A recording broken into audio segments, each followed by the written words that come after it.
என்ன கொண்டாடுறாங்க? குருத்தோலை ஞாயிறு இல்லை? எல்லாம் நிறைய சபைகளில் பவனி போவாங்க.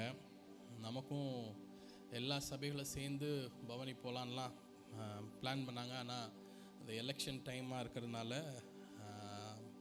வேண்டாம் அப்படின்னு இது பண்ணிட்டாங்க. ஆனாலும் நம்ம இங்கே சபையில் கூடி ஆண்டவரை ஆராதிக்க வந்திருக்கிறோம். ஆமென்.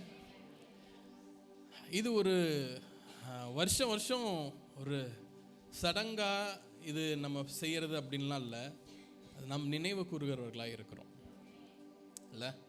கர்த்தர் இந்த இயேசு இந்த உலகத்துக்கு வந்தார். வந்த நோக்கம் அது நிறைவேறிற்று இல்லை? பழைய ஏற்பாட்டில் சொன்ன ஒவ்வொரு தீர்க்க தரிசனங்களும் இயேசு கிறிஸ்துவனுடைய வாழ்க்கையிலும் புதிய ஏற்பாட்டில் எல்லாம் அது நிறைவேறி இருக்கிறது. இன்னைக்கு என்னையும் குறித்தும் உங்களை குறித்தும் ஆண்டவர் சொல்லியிருக்கிற எல்லா நல்வார்த்தைகளும் எனக்கும் உங்களுக்கும் ஆண்டவர் செய்கிறவராக இருக்கிறார். அவர் செய்யாமல் போகிறவர் அல்ல. ஓசன்னா அப்படின்னு பார்த்தோம்ல, ஓசன்னா அப்படின்னா என்ன?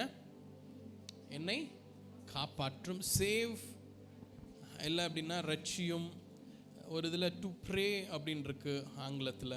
ஸோ நிறைய காரியங்கள் சொல்கிறாங்க. சரி, நம்ம ஒவ்வொன்றாக நம்ம பார்க்கலாம். இது என்ன அப்படின்னா, 4 சுவிசேஷங்களிலும்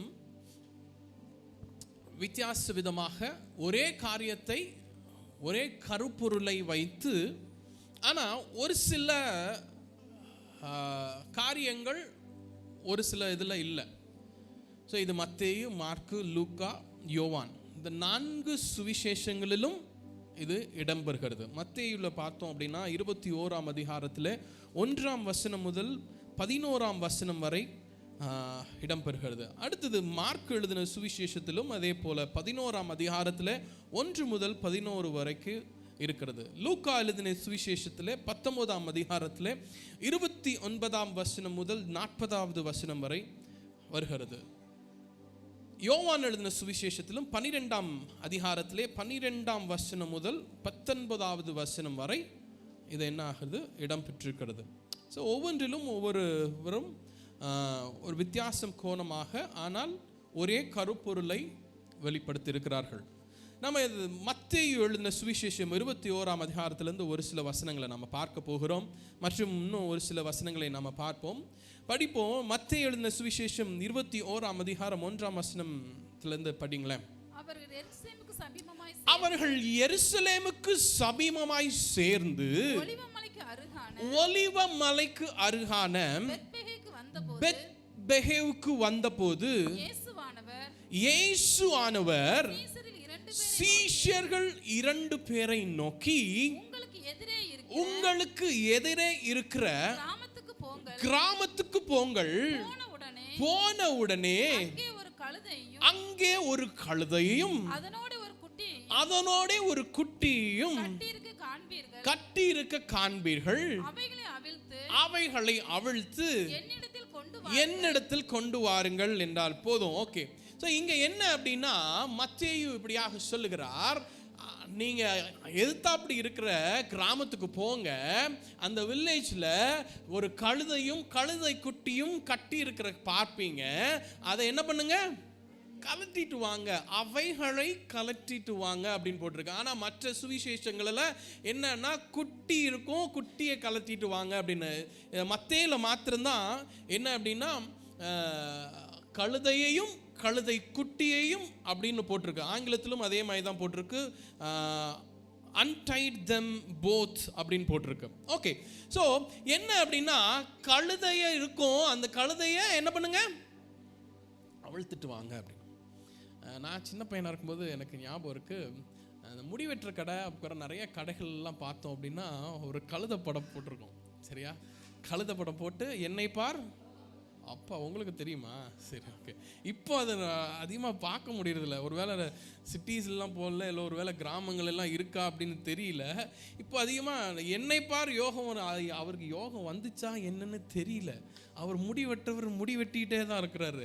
அவர் உயர்ந்தாரா அப்படின்னு தெரியல. அவர் கடை அப்படியே தான் இருக்கும். இல்லை என்னை பார் என்ன வேணும்? எங்கள் வீட்டுக்கு பக்கத்தில் கொஞ்சம் இது பெட் ஷாப் வச்சுருக்காங்க. அங்கே என்ன அப்படின்னா குருவிங்க இருக்குது, புறா இருக்குது, கோழி இருக்குது. அவங்க மாடு, ஆடு, குதிரை, கழுதை.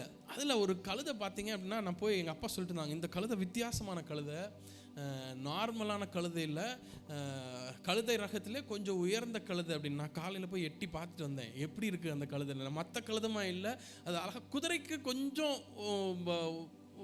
குதிரை கொஞ்சம் மேட்ச் ஆன மாதிரி, குதிரை குட்டி எப்படி இருக்குமோ அந்த மாதிரி காதெல்லாம் கொஞ்சம் இப்படி நீட்டி அந்த மாதிரி இருந்துச்சு. ஸோ கழுதை என்ன இங்கே நம்ம பார்க்குறோம், கழுதை கழட்டிட்டு வர்றக்கு. கழுதை நம்ம நிறைய நேரத்தில் கழுதை தானே அப்படின்னு நினைப்போம்ல. ஆனால் கழுதை யூதர்கள் ராஜாக்கள் என்ன பண்ணுவாங்க, கழுதை மீது வருவாங்களாம். 2 காரியம். ராஜாக்கள் கழுதை மீது ஏறி வந்தால் அது சமாதானத்துக்கு அர்த்தம். அதே குதிரை மீது ஏறி வந்தால் அது யுத்தத்துக்கான ஒரு அர்த்தம். ஸோ இங்கே சமாதான பிரபுவாகிய இயேசு கிறிஸ்து என்ன சொல்கிறாரு, போங்க, போய் எதுத்தா அப்படி இருக்கிற அந்த வில்லேஜுக்கு போங்க, போய் அங்கே கழுதையும் கழுதை குட்டி இருக்கும், அதை என்ன பண்ணிட்டு வாங்க, அழுத்துட்டு வாங்க அப்படின்னு. 3ஆம் வசனம், ஒருவன் உங்களுக்கு ஏதாகிலும் சொன்னால், என்ன சொன்னாங்க, இவைகள் ஆண்டவருக்கு வேண்டும் என்று சொல்லுங்கள், உடனே அவைகளை அனுப்பிவிடுவான் என்று சொல்லி அவர்களை அனுப்பினார். ஸோ என்ன அப்படி சொல்றாரு அப்படின்னா, நீங்க போங்க, போய் கழட்டிட்டு வாங்க, கழட்டிட்டு யாராவது ஒன்று கேட்டால் இது ஆண்டவருக்கு வேணும் அப்படின்னு சொன்னா போதும், என்ன பண்ணிடுவாங்க, விட்டுருவாங்க. யாராவது நம்ம போய் இங்கே யாராவது கட்டியிருக்காங்கன்னு வச்சுக்கோங்களேன், போய் நம்ம எதாவது கழட்டி இது கடவுளுக்கு வேணும் அப்படின்னு சொன்னால், என்ன இது என்னோடது, நீ என்ன கழட்டிட்டு போறியா அப்படின்பாங்களே. ஆனால் இயேசு சொல்கிறார், நீ சொல்லு இது இயேசுவுக்கு வேணும், இது ஆண்டவருக்கு வேண்டும் என்று சொல், அவங்க என்ன பண்ணுவாங்க, அனுப்பி விடுவார்கள் என்ற. தொடர்ந்து படிங்களேன். இதோ என் ராஜா தானே, உன் ராஜா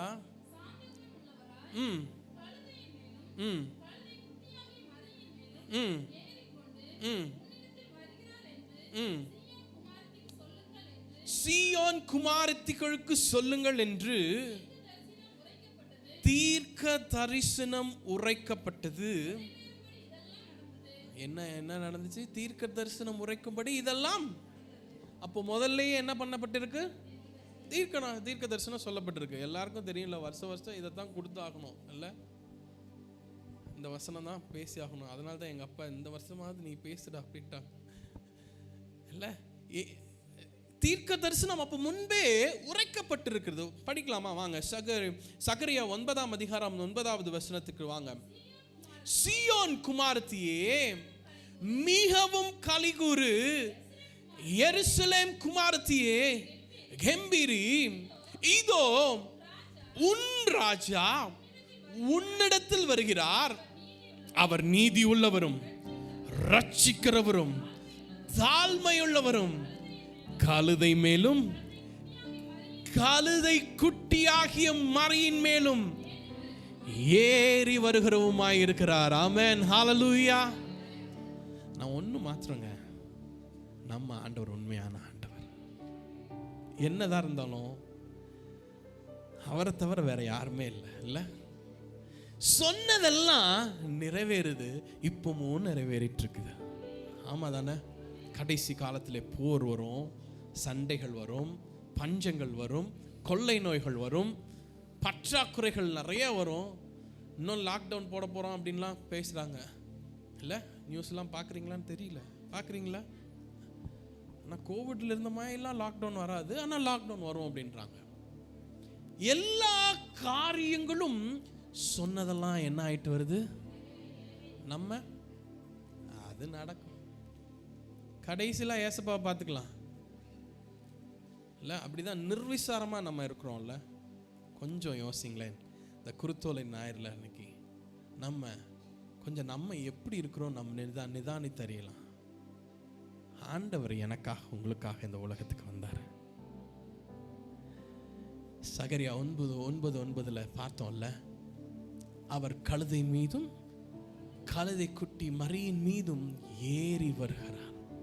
அதே தான் நம்ம இங்கே படிக்கிறோம். படிங்களேன், மத்தேயு 4:21 இதோ உன் ராஜா எப்படி சாந்த குணம் உள்ளவராய் கழுதை மேலும் கழுதை குட்டியாகிய மரியின் மேலும் ஏறிக்கொண்டு உன்னிடத்தில் வருகிறார் என்று சீயோன் குமாரத்திக்கு சொல்லுங்கள் என்றார். 5வது நிறைவேறும்படி இதெல்லாம் நடந்தது. ஆமென், ஹல்லேலூயா. ஆண்டவர் இயேசு இந்த உலகத்துல வந்து அவர் தீர்க்க தரிசனம் உரைத்ததெல்லாம் நிறைவேறும்படியாக அதை நிறைவேற்றி அவர் இருந்தார். இங்க தீர்க்க தரிசனம் நிறைவேறும்படியாக இதெல்லாம் நடந்தது அப்படின்னு. 6ஆம் வசனம் படிங்களேன். சீஷர்கள் இயேசு தங்களுக்கு கட்டளையிட்ட செய்து கழுதையையும் குட்டியும் கொண்டு, நீங்க பாத்தீங்க அப்படின்னா கழுதையும் குட்டியும் கொண்டு வந்து அப்படின்னு போட்டிருக்கு. ஆனா ஒரு சில இதுல குட்டியை கொண்டு வந்து போட்டிருக்கு. ஓகே, கழுதையும் குட்டியும் கொண்டு வந்து அவைகள் மேல் தங்கள் வஸ்திரங்களை போட்டு அவரை ஏற்றினார்கள். திரளான ஜனங்கள் தங்கள் வஸ்திரங்களை வழியிலே விரித்தார்கள். வேறு சிலர் மரக்கிளைகளை தரித்து வழியிலே பரப்பினார்கள். இது நமக்கு தெரியும்ல, நம்ம பாஸ்ட் முதல்ல நமக்கு சொல்லி கொடுத்துருக்காங்க. கழுதை மேல போட்ட வஸ்திரம் என்ன வஸ்திரம்? தெரிஞ்சவங்க சொல்ல, தெரியாதவங்க சொல்லுங்க.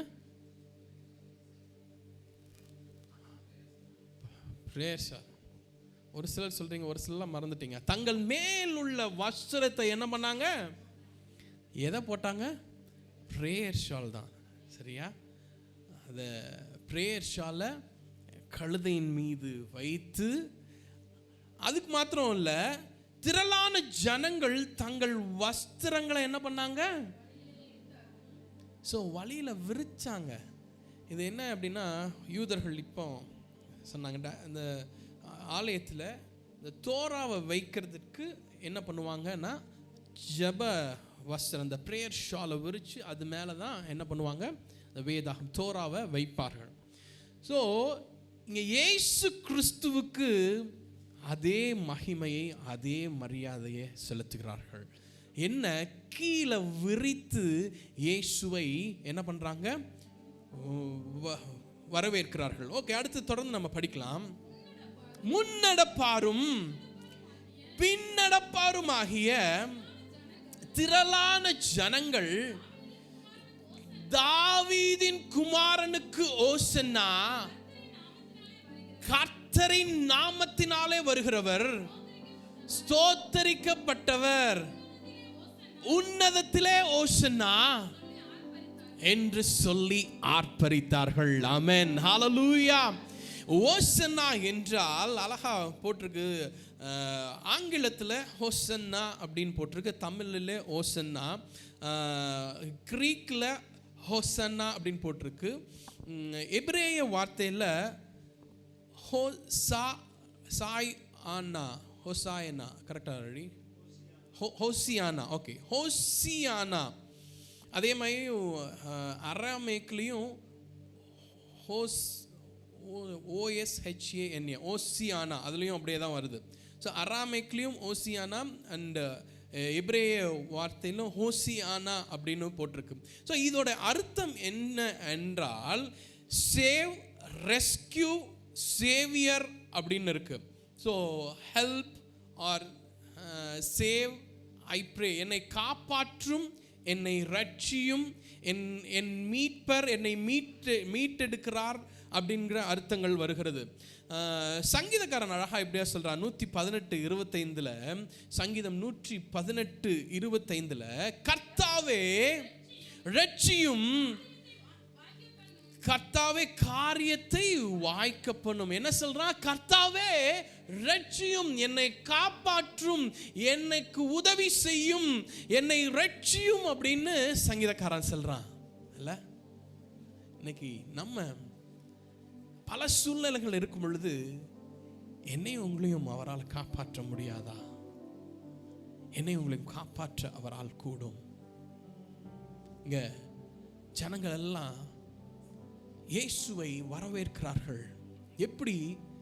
தங்களுடைய மேல் வஸ்திரமாகிய பிரேயர் ஷாலை கீழே விரித்து இயேசுவை வரவேற்கிறார்கள். முன்னும் பின்னும் என்ன, அவருக்கு ஓசன்னா என்று சொல்லி அவரை வரவேற்கிறார்கள். அடுத்து தொடர்ந்து படிங்களேக்கா. அவர் எருசலேமுக்குள் பிரவேசிக்கையில், என்னை அவர் எருசலேமுக்குள்ள பிரவேசிக்கையில் எல்லாரும் ஆச்சரியப்பட்டு என்ன பிரமிச்சு போய் நிற்கிறாங்க. என்னடா, ஒரு ராஜா தானே இப்படி வர வேண்டும், இவர் யார் என்று கேட்கிறார்கள், விசாரித்தார்கள். அதற்கு ஜனங்கள், இவர் கலிலேயாவில் உள்ள நாசரேத்திலிருந்து வந்த தீர்க்கதரிசியாகிய இயேசு என்றார்கள். ஓகே, இங்க மத்தேயுல இப்படியாக என்ன சொல்லியிருக்கிறாரு? இவர் தீர்க்கதரிசியாகிய இயேசு அப்படின்னு சொல்றாரு. நேரடியாக இவர் தீர்க்கதரிசி அப்படின்னு. யோவான் மற்றும் மார்க்கில் நம்ம பார்க்கும் பொழுது வேறு விதமாக அவர்கள் கூறுகிறார்கள். பின்னாக அவர்கள் புரிந்து கொள்கிறார்கள் சீஷர்கள் என்று நம்ம பார்க்கலாம். அதை நம்ம பின்னாடி படிக்கலாம். ஸோ இங்கே என்ன அப்படின்னா, ஜனங்கள் எல்லாரும் என்ன பண்ணுறாங்க?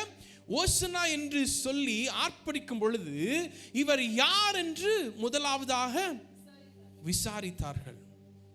இன்னைக்கு நம்மகிட்ட யாராவது யார் அப்படின்னு தான் நம்ம என்ன சொல்கிறோம்? தைரியமாக நம்மளால் சொல்ல முடியுதா? நான் ஆராதிக்கிற இயேசு கிறிஸ்து, இவர் என்னை மீட்டெடுத்தார், இவர் என்னை காப்பாற்றினார், இவர் அப்படின்னு சொல்கிறோமா? இல்லை, ஐயோ நான் அப்படிலாம் இல்லைங்க, பேதுருவை போல, ஐயா எனக்கு தெரியாதுங்க அப்படின்னு சொல்லிட்டு நம்ம போகிறவர்களாக இருக்கிறோமா? இவர் யார் என்று கேட்டார்கள். இங்கே ஒரு சில காரியங்களை நம்ம பார்க்க போகிறோம். இவர் யார் என்று அவர் கேட்டபோது தீர்க்கதரிசி அப்படின்னு சொல்றாங்க. இல்ல, அடுத்து தொடர்ந்து படிங்களேக்கா. ஓகே ஓகே, அதை நம்ம அடுத்தது பார்க்கலாம்.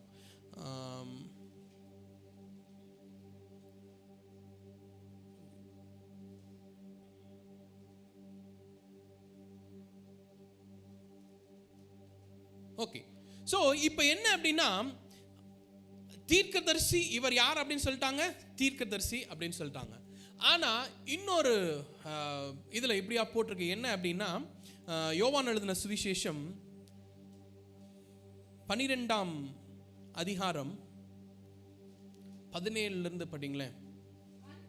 அன்றியும் அவருடனே கூட இருந்த ஜனங்கள் அவர் லாசருவை கல்லறையிலிருந்து வெளியே வரவழைத்து அவனை உயிரோடு எழுப்பினார் என்று சாட்சி கொடுத்தார்கள். என்ன, இவர் யார் அப்படின்னு சொன்னாங்க? ஃபர்ஸ்ட் என்ன சொன்னாங்க? தீர்க்கதரிசி என்று சொன்னார்கள். இவர் யார் என்ன சொல்றாங்க இப்போ? இவர்தான் லாசருவை உயிரோடு எழுப்பினவர். ஆமென், ஹல்லேலூயா. அவர்கள் சாட்சி கொடுக்கிறார்கள். நானும் நீங்களும் இன்னைக்கு இவர் யாருன்னு சொன்னா என்னன்னு சொல்றோம்? இல்லை, இவரை நம்ம சாட்சி கொடுக்கிறவர்களாய் நானும் நீங்களும் இருக்கிறோமா என்று நம்ம பார்க்கணும். எருசலேமுக்குள்ளே உள்ளாக வரும் பொழுது மக்கள் அவரை ஆச்சரியவிதமாய் பார்க்கிறார்கள், அதிசயமாய் பார்க்கிறார்கள். அப்பொழுது இவர் யார் என்று கேட்கும் பொழுது தீர்க்கதரிசி என்று சொல்லுகிறார்கள். இவர்தான் லாசருவை உயிரோடு எழுப்பினவர். அப்போ இதெல்லாம் கேட்ட உடனே அந்த மக்களுக்கு என்ன, ஓ, எங்களை காப்பாத்துறதுக்கு ஒருத்தர் வந்துட்டாரு, ஒருத்தர் கிடைச்சிட்டாரு. ஏன்னா யூத மக்கள் அப்போ ரொம்ப கஷ்டப்பட்டு ரோம அரசாங்கத்தால் பாதிக்கப்பட்ட ஒரு சூழ்நிலையில் அவர்கள் இருக்கிறார்கள். அப்போ எங்களை காப்பாற்ற ஒருவர் வர வேண்டும் என்பதுதான் அவர்களுடைய எதிர்பார்ப்பு. மேசியா வருவார் என்பதுதான் அவர்களுடைய எதிர்பார்ப்பு. ஸோ மேசியா வந்தா, மேசியா வரும்பொழுது என்னென்னலாம் நடக்கும் என்று முன்னறிவித்ததெல்லாம் இவர் செய்து கொண்டிருக்கிறார் என்பதை அவர்கள் கேள்விப்படுகிறார்கள். மத்தேயு எழுதின சுவிசேஷம் அடுத்து நம்ம 11 கீழே பார்த்தோம் அப்படின்னா, அவர் தேவாலயத்தில் போய் என்ன பண்றாரு, அங்க உள்ளவங்களை எல்லாம் சொஸ்தமாக்குகிறார். ஸோ இதன் மூலமாகவும் அங்கேயும் பார்த்தீங்க அப்படின்னா, யோவான், மார்க்கு மற்றும் லூக்கால போட்டிருக்கு, தேவாலயத்திலும் சிறு பிள்ளைகளும் மற்றவர்களும் இவர் தாவீதின் குமாரனுக்கு ஓசன்னா என்று என்ன பண்றாங்க, அவரை உயர்த்துகிறார்கள். இவர் யார்? இவர் தீர்க்கதரிசி. இவர் யார்? இவர் லாசருவை உயிரோடு எழுப்பினவர். அதனால மக்களுக்கு ஒரு நம்பிக்கை வந்துருச்சு, என்னை காப்பாத்துறதுக்கு ஒருத்தர் வந்துட்டார். இது இது வேதத்தில் இல்லை, பின்னாக சொல்லுகிறார்கள். என்ன அப்படின்னா, இயேசு வருகிற அந்த வழியிலே ஒரு வழியாக எருசலேமுக்குள்ளாக நிறைய வாசல்கள் இருக்கும். அந்த வாசல்களிலே நம்ம என்ன பண்ணலாம், உட்பிரவேசிக்கலாம். ஸோ இந்த உட்பிரவேசிக்கிற இந்த வழியிலே ஒரு வழியாக போனால் தேவாலயத்துக்கு போகலாம், இன்னொரு வழியாக போனால் ஏரோது இருக்கக்கூடிய அந்த பேலஸ்க்கு, அந்த பேலஸ் பேர் ஆண்டனி பேலஸ் அப்படின்றாங்க, அந்த பேலஸ்க்கு போகலாம். ஸோ மக்களின் எதிர்பார்ப்பு என்னவா இருந்துச்சு அப்படின்னா, என்னை காப்பாத்துறதுக்கு ஒருத்தர் வந்துட்டாரு, அவர் அரண்மனைக்கு போய் என்ன பண்ண போறாரு, சண்டை போட்டு எங்களை எல்லாம் என்ன பண்ணிடுவாரு, காப்பாத்திடுவாரு அப்படின்னு அவங்க எண்ணம் இருந்தது. ஆனா இயேசு கிறிஸ்துவுடைய நோக்கம் அது அல்ல. ஸோ முதலாம் வருகையிலே இயேசு கிறிஸ்துவுடைய நோக்கம் எல்லாரையும் காப்பாற்றணும், எல்லாரையும் மீட்டெடுக்கணும் என்று ஒரு இதில் போட்டிருக்கு, லூக்கா மார்க்கில் போட்டிருக்கு, அவர் எருசலேமுக்குள்ளாக வந்து இயேசு கண்ணீர் விட்டு அழுதாராம். அவர் கண்ணீர் விட்டு அழுதாராம். எருசலேமின் ஜனங்களுக்காக, என் மக்களை மீட்பதுக்காக வந்தேன், அவங்க என்ன பண்ணல, என்ன ஏற்றுக்கொள்ளலை அப்படின்னு. அதுக்கு பின்னாடி கீழே போட்டிருக்கு, நீங்கள் ஒடுக்கப்படுவீர்கள், தரையில் அடிக்கப்படுவீர்கள் அப்படின்லாம் வசனங்கள் போட்டிருக்குது. இயேசு கிறிஸ்துவை அவர்கள் தற்காலிகமாக காப்பாற்றக்கூடிய ஒரு இரட்சகராக, காப்பாற்றக்கூடிய ஒரு சேவியராக தான் அவர்கள் பார்த்து என்ன பண்றாங்க, ஓசன்னா என்று ஆர்ப்பரிக்கிறார்கள். ஆனால் இதெல்லாம் எப்படி, வேத வாக்கியம், தீர்க்க தரிசனம் நிறைவேறும்படியாக இதெல்லாம் நடந்தது. ஆமென், ஹல்லேலூயா. இயேசு கிறிஸ்து வர்றாரு, உள்ள வந்துட்டு எந்த சைடு போறாரு, தேவாலயத்தை நோக்கி செல்கிறார். மக்கள் ஆர்ப்பரித்து அவரை பயங்கரமா கொண்டாடுறாங்க. கொண்டாடின மக்கள் அவங்க நினைச்சாங்க, என்னை எப்படியாவது காப்பாற்றுவார்கள். இன்னொரு காரியம் சொல்லுகிறார்கள், பஸ்காவுக்கு முன்பாக என்ன பண்ணுவாங்க, ஆட்டுக்குட்டியை, பஸ்கா பண்டிகையில் ஆடு பலியிடப்பட வேண்டும். தெரியாதா? பஸ்காவுக்கு ஆடு என்ன பண்ணும், பலியிடப்படும். ஸோ இது 5 நாட்களுக்கு முன்பாக என்ன பண்ணுவாங்கன்னா, தேவாலயத்தில் கொண்டு போய் ஆசாரியின் இடத்துல காமிச்சு, இது இந்த ஆடு பலியிடலாமா இல்லை பலியிடக்கூடாதா அப்படின்னு காமிச்சு, பழுதெல்லாம் இல்லையா அப்படின்னு, இது நல்லதா என்று ஆயத்தப்படுத்துவதற்காக என்ன பண்ணுவாங்க, ஆட்டை கொண்டு போவாங்களாம். ஸோ இயேசு கிறிஸ்து போகும்பொழுது, ஏன்னா அங்கே எல்லாரும் விட்டுட்டு இருக்காங்கல்ல, என்னுடைய தேவாலயத்தை என்ன பண்ணிட்டீங்க, கல்லர் குகை ஆக்கிட்டீங்க அப்படின்னு ஆண்டவர் கோவப்படுறாருல. ஸோ என்ன, இயேசு கிறிஸ்து போன ஒரு காரியம் இப்படியாகவும் சொல்றாங்க, 5 நாட்களுக்கு, அவர் பலியிடுவதற்கு 5 நாட்களுக்கு முன்பாக தேவாலயத்தில் ஆட்டுக்குட்டியானவர் பழுதற்றவராக அவர் போய் நிற்கிறார். எதற்காக? என்னை உங்களை மீட்டெடுப்பதற்காக. பஸ்கா பண்டிகை அன்று ஆடு பலி கொடுக்க வேண்டும், ஆடு பலியிடப்பட வேண்டும்.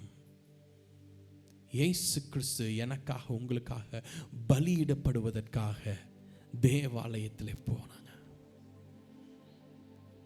அங்க போய் நிறைய பேரை சுகமாக்குறாங்க.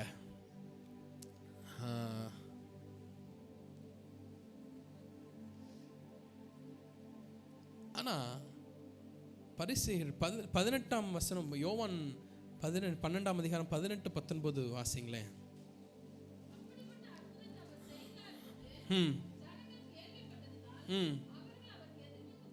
அப்படிப்பட்ட அற்புதத்தை செய்ததால் அவர்கள் கேள்விப்பட்டதுனால என்ன பண்றாங்க? இயேசுவுக்கு எதிர்கொண்டு போனார்கள். அப்பொழுது பரிசேயர் ஒருவரை ஒருவர் நோக்கி, நீங்கள் செய்கிறதெல்லாம் வீண் என்று அறிந்திருக்கிறது இல்லையா? இதோ என்ன சொல்றாங்க? உலகமே, பரிசேயர் சொல்றாங்க, உலகமே அவருக்கு பின்னாடி திரளான கூட்டம் போயிருக்கிறாங்க. அப்ப அவங்க சொல்றாங்க, உலகமே என்ன போயிடுச்சு, அவருக்கு பின்னாடி போயிடுச்சு. இன்னொரு இதுல ஏசு வீட்டில் வந்து சொல்றாங்க என்ன அப்படின்னா, உங்க சீசர்களை ரொம்ப சத்தமா இது பண்ண வேண்டாம்னு சொல்லுங்க அப்படின்னு சொல்லும் பொழுது இயேசு சொல்றாரு, அவங்க பேசலன்னா இந்த கல்லுகளும் பேசும் அப்படிங்கிறாரு. இயேசு கிறிஸ்து பவனியாக உள்ள வரும்பொழுது பரிசேயர்கள் சொல்றாங்க, உலகமே பின்னாடி போயிடுச்சு. முதல்ல இவர் யாருன்னாங்க? இவர் யாருன்னு சொன்ன? தீர்க்கதரிசி. இவர் லாசருவை உயிரோடு எழுப்பினவர். இப்போ பரிசேயர்கள் என்ன சொல்றாங்க? உலகமே அவர் பின்னாடி போயிருச்சே.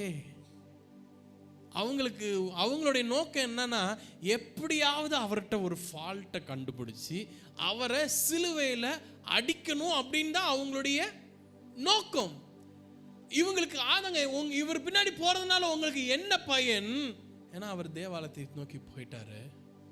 என்ன பயன்? பயன் ஒண்ணுமே இல்லை. உலகமே அவருக்கு பின்னாடி போகுதே. இன்னைக்கு உலகம் அவர் பின்னாடி சென்று கொண்டிருக்கிறது. ஆமென். ஆண்டவரை அறியாத எத்தனையோ ஜனங்கள் ஆண்டவரை அறிந்து கொள்வார்கள். உலகமே அவருக்கு பின்னாக போகும். இந்த உலகத்தில் வந்து மீட்டெடுக்க வந்தவர் எதற்காக வந்தாரோ அந்த தீர்க்க தரிசனம் உரைக்கப்பட்டு அது நிறைவேறும்படியாக நிறைவேற்றினார். நிறைவேற்றினது மாத்திரமல்ல, உலகமே அவருக்கு பின்னாடி போச்சு அப்படிங்கிறாங்க. உலகமே அவருக்கு பின்னாக போனது. இதில் நம்ம ஒரு முடிவை நம்ம பார்க்கணும். இந்த நிகழ்வுகளிலே ஒரு முடிவு. மார்க்கு வந்து எப்படின்னா அமைதியான முடிவை கூறுகிறார். மத்தேயு இவர் யார் என்று மக்கள் கேட்டதுக்கு இவர் தீர்க்கதரிசின்னு சொல்கிறாங்க. லூக்காவில் இயேசு கிறிஸ்து வந்து அழுகிறத நம்ம பார்க்குறோம். யோவானில் தான் நம்ம என்ன பார்க்குறோம்? பரிசேயர்கள் மன கசப்படைந்து என்ன பண்ணுறாங்க? இவர் பின்னாடி உலகமே போயிடுச்சு அப்படின்னு. சுருக்கமாக சொல்லணும் அப்படின்னா, சுவிசேஷங்கள் எல்லாம் ஒரே காரியத்தை தான் சொல்லுது. ஆனால் மத்தேயு தீர்க்கதரிசன நிறைவேற்றத்தை கூறுகிறார். மார்க்கு இயேசு கிறிஸ்து எளிமையானவர், ராஜாதி ராஜா எளிமையானவராக வர்ணிக்கிறார். லூக்கா இரக்கம், அழுகை எதிர்பார்ப்பை அங்க கூறுகிறார். யோவான்ல லாசருவின் அற்புதத்தையும் ராஜாதி ராஜாவின் அதிகாரத்தையும் அங்க யோவான் கூறுகிறார். சாந்த குணம் உள்ளவராக எளிமையாக அவர் என்ன பண்றாரு? பவனி வருகிறார். ஆனா அவர் இரண்டாவது முறையாக வரும் பொழுது அவர் எதில் வரப்போறாரு? மேகன் மீது வரப்போறாரு, குதிரையில வரப்போறாரு. அப்போ நாம் இன்னைக்கு என்ன சூழ்நிலைகளில் நாம் இருக்கிறோம் அப்படின்னு நம்ம ஆராய்ந்து பார்க்கணும். என்னை மீட்டெடுப்பதற்காக அவர் வந்தார். அவர் முதல் முறையாக வரும் பொழுது அவர் கழுதையின் மீது வந்தார். இனி அவர் நியாயாதிபதியாக, நியாயம் தீர்க்கிறவராக அவர் வரப்போகிறார். அதற்கு நான் உகந்தவனாக இருக்கிறேனா? நான் எப்படி வாழ்றேன்? மற்றவன் நல்லா வாழணும், மற்றவன் என்ன நல்லா நினைக்கணும், மற்றவன் இப்படி பண்ணணும், எனக்கு நல்லது பண்ணணும் அப்படின்னு நம்ம நிறைய காரியங்கள் யோசிக்கிறோம். நம்ம ஆனா மற்றவர்களுக்கு நல்லது செய்கிறோமா? நிறைய காரியங்களை நம்ம செய்து செய்து செய்து மோசம் போயிருக்கிறோம்ல. இயேசு எனக்காக உங்களுக்காக சிலுவையில மரித்தார். அவர் மரித்து அப்படியே இல்லை, அவர் உயிரோடு எழுந்திருக்கப்பட்டார். அவர் தான் உண்மையான தேவன். நம்ம எல்லாத்தையுமே அறிஞ்சிட்டு ஆனா நம்ம எப்படி நிர்விசாரமா இருக்கிறோம்ல. கொஞ்சம் யோசிச்சு பார்க்கலாமா? இன்னைக்கு இந்த பாம் சண்டே, குருத்தோலை ஞாயிறு அன்னைக்கு எனக்காக அவர் வந்தாரு. பஸ்கா பண்டிகையில அவர் அடிக்கப்படுவதற்காக அவர் ஆட்டுக்குட்டியாக தேவாலயத்துக்கு போனார். எருசலேமை பார்த்து அவர் அழுகிறார். என்னையும் உங்களையும் பார்த்து, என் பிள்ளை எனக்காக வரமாட்டானா? எனக்காக வாழ மாட்டானா? எனக்காக இருக்க மாட்டானா? இன்னைக்கு நம்ம எப்படி வாழ்றோம் கொஞ்சம் யோசிங்களேன். எனக்காக உங்களுக்காக இந்த உலகத்துக்கு வந்தவர். உலகமே பின்னாடி, நம்ம ஆண்டவர் பின்னாடி போறோமா? பரிசேயர் சொல்றாங்க உலகமே அவர் பின்னாடி போச்சு, நாம் அவருக்கு பின்னாக நம்ம போகிறோமா? குருத்தோலை பிடித்து கொண்டு எல்லாரும் ஹோசனா என்று சொன்னார்கள். கண்களை மூடி ஆண்டவரே நோக்கி பார்க்கலாமா? இன்னைக்கு நம்ம என்ன சூழ்நிலையில் இருக்கிறோம்? இயேசு கிறிஸ்து அனைத்து சுவிசேஷங்களிலும் ஒரே செய்தியை சொல்லுகிறது. அவர் தாழ்மையாக ராஜாவாக எருசலேமுக்குள்ள நுழைந்தார். மக்களுடைய தற்காலிக அப்போ உள்ள அவங்களுடைய எதிர்பார்ப்பு என்ன? என்னை காப்பாத்தினா போதும். இப்ப இருக்கிற சூழ்நிலைக்கு இந்த ராஜ்யத்திலிருந்து, இந்த உலகத்தின் காரியத்திலிருந்து என்னை விடுவிச்சா போதும்னு அவர்கள் ஆர்ப்பரித்தார்கள். ஆர்ப்பரித்த அதே மக்கள் 4 நாளைக்கு அப்புறம், 3 நாளைக்கு அப்புறம் அவரை சிலுவையில் அறையுங்கன்னு சொன்னாங்க. இன்னைக்கு நானும் நீங்களும் எப்படி இருக்கிறோம்? ஆண்டவரை நோக்கி தேவையானப்போ மாத்திரம் நம்ம கூப்பிட்டுட்டு, என் தேவை நிறைவேறாதப்போ இயேசுவை விட்டுட்டு ஓடி போறேனா? என் தேவை இன்னும் சந்திக்கப்படல, எனக்கு பிரச்சனையாவே இருக்கு, நான் இப்படியே வாழ்ந்துட்டு இருக்கேன், நான் காப்பாற்றப்படவில்லையே. இதுதான் அன்னைக்கு நடந்த யூத மக்களுக்கு நடந்த காரியம். நான் இப்பொழுது தற்காலிகமாய் இருக்கிற, எனக்கு நான் வாழ்ந்து கொண்டிருக்கிற இந்த சூழ்நிலைக்கு எனக்கு விடுதலை கிடைக்காதா என்றுதான் அவர்கள் எதிர்பார்த்தார்கள். ஆனா ஆண்டவர் இயேசு கிறிஸ்து நித்தியமான மீட்பை தருவதற்காக அவர் தேவாலயத்துக்கு சென்றார். அவர் அரண்மனைக்கு செல்லாமல் தேவாலயத்துக்கு சென்று சிலுவையிலே தன்னுடைய ஜீவனை கொடுத்தார். இன்னைக்கும் நம்ம நிறைய நேரத்தில் என் தற்காலிகமான பிரச்சனைகளுக்கு மாத்திரம்தான் நான் இயேசுவை நோக்கி கொண்டிருக்கிறேனா? தற்காலிகமான காரியம் எனக்கு விலகினால் மாத்திரம் போதும் அப்படின்னு இயேசுவை நோக்கி கொண்டிருக்கிறேனா? இல்ல, எனக்கு நித்திய மீட்பை கொடுத்தாரு. எனக்கு என்ன பிரச்சனை வந்தாலும் நான் அவரை பின்பற்றுவேன், அவரை மாத்திரம்தான் பார்ப்பேன்னு இருக்குமா? இல்ல, இந்த மக்கள் ஜனங்கள் ஓசனான்னு சொன்னவங்க அதே மக்கள் அவரை சிலுவையில் அறையும் என்று, சிலுவையில் அறைய வேண்டும் என்று கூக்குரல் எடுக்கிறார்கள். இன்னைக்கு நம்ம இன்னும் இயேசுவை சிலுவையில் அடிச்சுக்கிட்டே இருக்கிறோமா? அவர் ஒரு முறை தான் அடிக்கப்பட்டார், ஆனா நம்ம அவரை எவ்வளோ நோகடிக்கிறோம்ல. அவர் வழியிலே அவரை பின்பற்றாம நம்ம எல்லாம் செய்யறதுக்கு நமக்கு நேரம் இருக்கு, ஆனால் ஜெபிப்பதற்கு நேரம் இல்லை, வேத வாசிக்கிறதுக்கு நேரம் இல்லை, சபைக்கு வர்றதுக்கு நேரம் இல்லை, ஆண்டவர் பார்க்கறதுக்கு நேரம் இல்லை.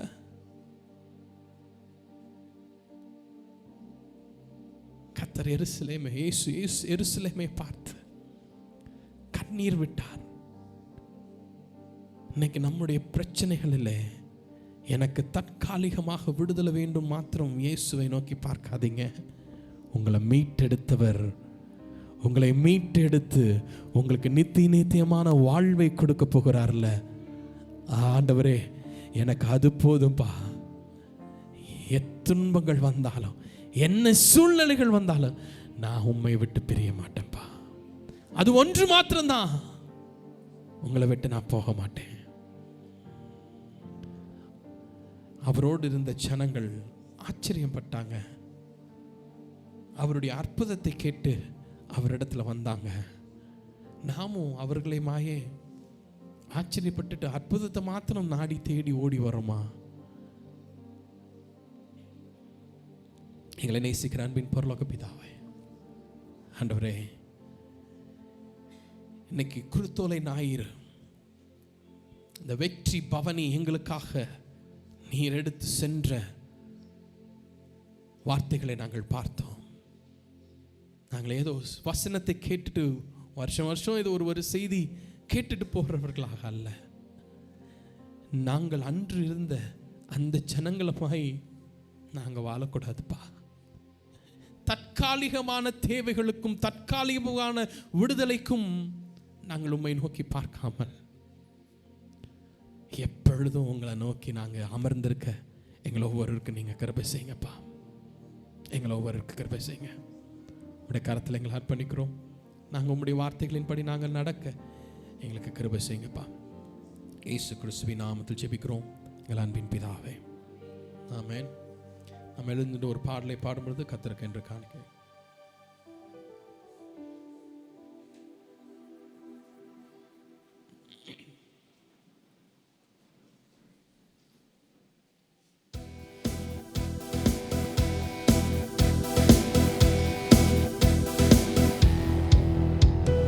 கிறிஸ்துவுக்குள் வாழும் எனக்கு எப்போதும் வெற்றி உண்டு.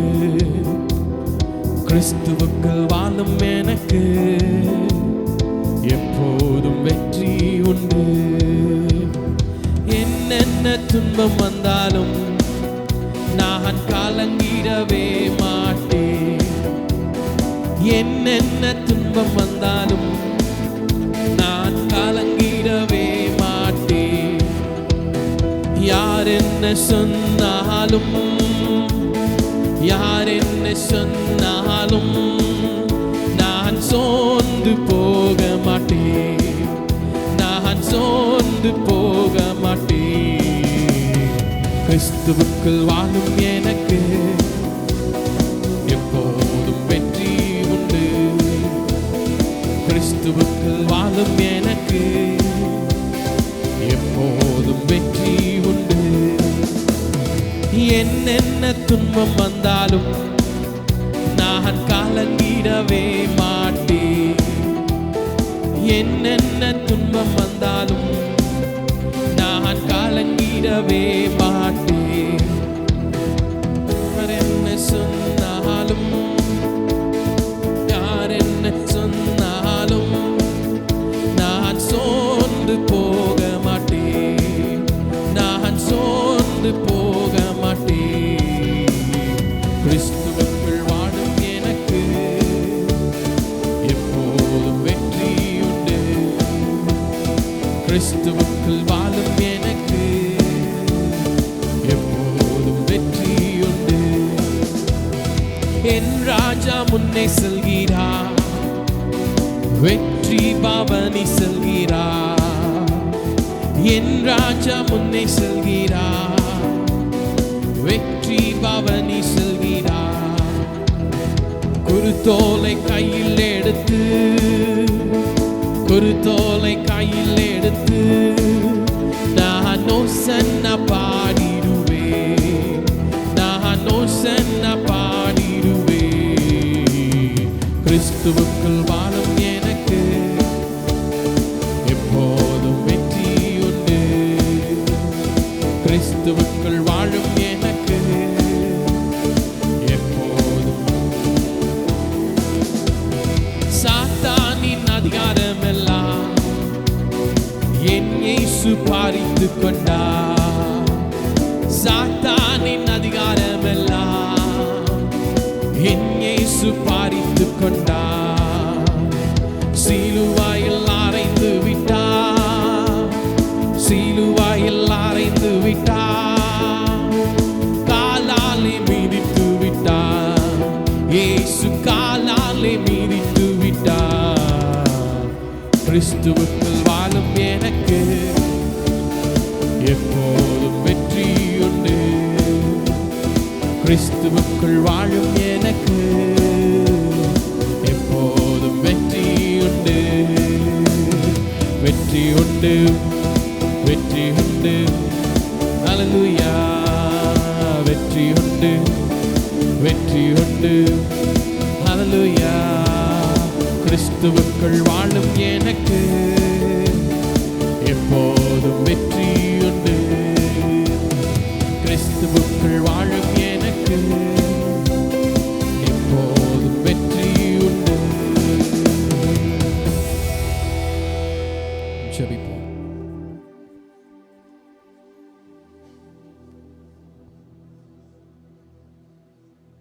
நாம் ஜெபிப்போம். பரிசுத்தமுள்ள எங்கள் அன்பின் பிதாவே, இந்த ஆசீர்வதிக்கப்பட்ட மனமகிழ்ச்சியான அந்த நல்ல ஆராதனை நாளிலே நாங்கள் எல்லாரும் கூடி வந்து உம்மை துதிக்க, பாட, தொழுது கொள்ள, ஆராதிக்க நீர் கொடுத்த நல்ல கிருபைக்காக நன்றியோடு கூட நம்ம துதிக்கிறோம், உம்மை ஸ்தோத்தரிக்கிறோம். ஆண்டவராகிய இயேசு கிறிஸ்து எருசலேமுக்குள் வரும் பொழுது, வெற்றி பவனி வரும் பொழுது, ஆண்டவராகிய இயேசு கிறிஸ்துவே உமக்கு முன்பாக குருத்தோலைகளை பிடித்து கொண்டு ஓசன்னா என்று சொல்லி ஆண்டவரை ஆர்ப்பரித்ததை பார்க்கிறோம். யோவான் 12ஆம் அதிகாரத்தில் கர்த்தாவே 12-13 வசனத்தை நாங்கள் வாசிக்கிறோம். அவ்விதமாக ஆண்டவரே ஓசன்னா என்று சொல்லி குருத்தோலைகளை பிடித்து கொண்டு கர்த்தருக்கு முன்பாக ராஜாவாக உம்மை வரவேற்றதை நாங்கள் பார்க்கிறோம். இன்றைக்கும் எங்கள் ஆண்டவராக இயேசு கிறிஸ்து மறுபடியும் ராஜாவாக வரப்போகிறீர் என்பதை நாங்கள் அறிந்திருக்கிறோம். ஆகவே ஓசன்னா என்று சொல்லுகிற அந்த வார்த்தை கர்த்தாவே இன்றே ரட்சியும் என்று சொல்லி நாங்கள் ரட்சிக்கப்பட்டிருக்கிறோம். நாங்கள் ரட்சிக்கப்பட்ட நாங்கள் ஆண்டவராக இயேசு கிறிஸ்துவை இரட்சகராக மட்டுமல்ல, வரக்கூடிய ராஜாவாக வரவேற்க ஆயத்தமாக இருக்கிறோம். உம்முடைய பிள்ளைகளும் நாங்களும் எல்லாரும் ஆண்டவர் உம்முடைய வருகைக்கு ஆயத்தப்பட வேண்டும், ஆயத்தப்படுத்தும். நல்ல ஒரு செய்தியை கேட்டோம். உம்முடைய பிள்ளைகள் கேட்ட உம்முடைய பிள்ளைகள் உமக்கு சாட்சியாக இருக்க கர்த்தர் உதவி செய்வீராக. ராஜாவை, இயேசு ராஜாவை வரவேற்கிற பிள்ளைகளாக, மீண்டும் இயேசு வரும்பொழுது உம்மை வரவேற்கிற பிள்ளைகளாக மாற்றுவீராக. உம்முடைய பிள்ளைகள் கொடுத்த காணிக்கைகளுக்காக நாங்கள் நன்றி செலுத்துகிறோம். கொடுத்த கரங்களை ஆசீர்வதியும். உம்முடைய பிள்ளைகள் கொடுத்த தசமபாக காணிக்கைகள், ஸ்தோத்திர காணிக்கைகள், பொருத்தனை காணிக்கைகள், திருச்சபைக்கு என்று கொடுத்த காணிக்கைகள் எல்லாவற்றையும் கர்த்தர் ஆசீர்வதிப்பீராக, அங்கீகரிப்பீராக. இதற்குரிய பிரதிபலனை உம்முடைய பிள்ளைகள் ஒவ்வொருவருக்கும் நிறைவாய் கொடுப்பீராக. உம்முடைய பிள்ளைகளுடைய வீட்டின் ஆகாரம், அப்பம், தண்ணீர், எண்ணெய் எல்லாவற்றையும் ஆசீர்வதிப்பீராக. ஆண்டவரே, சுகவீனத்தோடு பலவீனத்தோடு வந்திருந்தால் சுகத்தையும் பலத்தையும் ஆரோக்கியத்தை கொடுப்பீராக. சபையை விட்டு உம்முடைய பிள்ளைகள் தங்களுடைய வீடுகளுக்கு போகும் பொழுது மகிழ்ச்சியோடு போகட்டும், மன நிறைவோடு போகட்டும், திருப்தியோடு போகட்டும், உம்முடைய ஆசீர்வாதத்தோடு போகட்டும். கர்த்தாவே, உம்முடைய பிரசன்னத்தோடு போகட்டும். உம்முடைய சமாதானத்தோடு தங்களுடைய இல்லங்களுக்கு போக கர்த்தர் கிருபை செய்வீராக. உம்முடைய பாதுகாப்புக்கும் உம்முடைய பராமரிப்புக்கும் உம்முடைய வழிநடத்தலுக்கும் தேவ கிருபைக்கும் உம்முடைய பிள்ளைகள் எல்லாரையும் எங்களையும் ஒப்பு கொடுக்கிறோம். இயேசு கிறிஸ்துவின் இணையற்ற நாமத்தில் ஜெபிக்கிறேன் அன்பின் பிதாவே, ஆமேன். என் ஆத்துமாவே கர்த்தரை ஸ்தோத்திரி, என் முழு உள்ளமே உடைய பரிசுத்த நாமத்தை ஸ்தோத்திரி. என் ஆத்துமாவே கர்த்தரை ஸ்தோத்திரி, அவர் செய்த சகல உபகாரங்களையும் மறவாதே. ஆமேன். நம்முடைய கர்த்தராகிய இயேசு கிறிஸ்துவின் கிருபையும் பிதாவாகிய தேவனுடைய அன்பும் பரிசுத்த ஆவியானவருடைய ஐக்கியமும் சிநேகமும் வழிநடத்தலும் பாதுகாப்பும் நம் அனைவரோடு கூட இன்றும் என்றும் சதா காலங்களிலும் கர்த்தருடைய வருகை மட்டும் நிலைத்திருப்பதாக. ஆமேன், ஆமேன்.